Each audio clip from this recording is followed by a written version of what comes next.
Welcome to Guide Guru. We hope this video helps. You start by making sure you have administrative access because checking update details needs full system info. Once signed in, open Start and type Settings. Hit Enter to launch the Settings app immediately. Then, navigate to Update and Security or Windows Update depending on your Windows version. This is the hub for Update Metadata. Also, make sure your internet connection is active so Windows can query update servers. If prompted for permission, accept it so you can view current update status and version numbers. Once in Windows Update, click View Update History to see installed updates and their KB numbers. This tells you what patches applied and when. Next, open Advanced Options to check release channel and update policies so you know if you're on mainstream or deferred releases.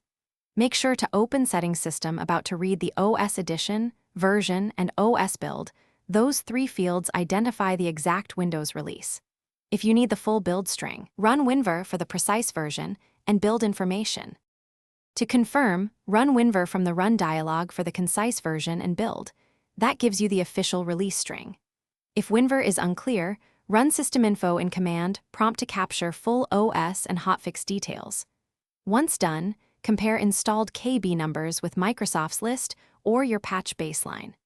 If updates fail or version doesn't match expectations, run the Windows Update Troubleshooter and reboot. Make sure to note error codes and KB numbers before contacting support for faster resolution. Thanks for watching. Consider subscribing if we helped you today.